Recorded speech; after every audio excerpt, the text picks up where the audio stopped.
I'm Michael Woods for the Fight Network, and that happy man is Abel Sanchez. Very happy man because your guy did it again. Gennady Golovkin, another stoppage, this time of Daniel Geale. Was Geale about what you expected? The power that I saw him throwing against Gennady, it didn't look like it bothered Gennady at all. Is that what you saw too? That's exactly what I saw, but right. I think in the second round, right around his corner, Gennady hit him with a jab that I think changed the flow of the fight. I think Daniel understood who he was in against, and I think at that point is where Daniel decided not to stand in front of Gennady and started moving a lot more. But it's a matter of time. As I told HBO, it's a methodical beating until he knocks him out, and he caught him with a good shot. Unfortunately, he was a little too aggressive and got caught on the way in, but those are the chances you take when you're a big puncher like that. How many years have you been doing this now? About 35.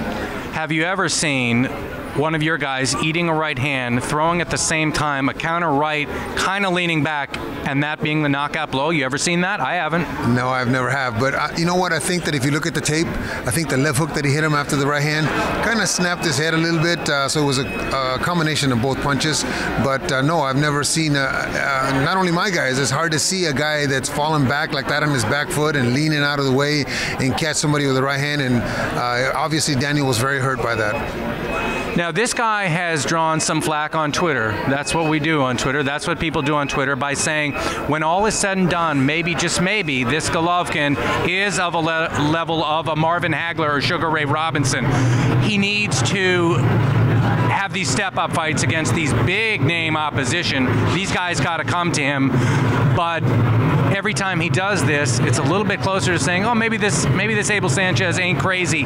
Really, how far away is he, you think, from being speaking about Marvin Hagler and Golovkin in the same sentence right now?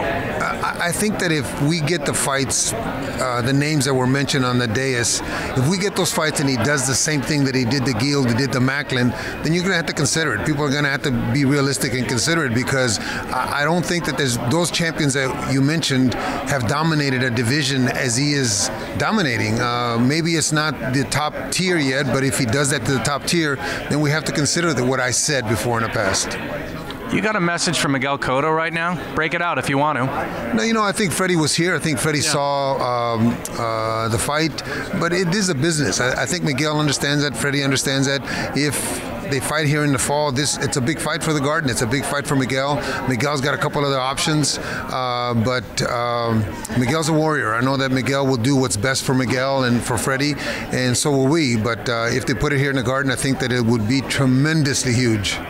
And if it is Plan B and Sam Solomon, does Solomon crumple just like Geale did?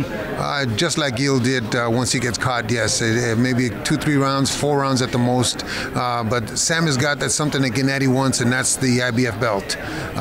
If Sam didn't have the IBF belt, maybe it wouldn't be a fight that we would be looking for. But Gennady definitely wants to be the king at 160, and unifying is the key. I appreciate the chat. Thank you very much, Mike.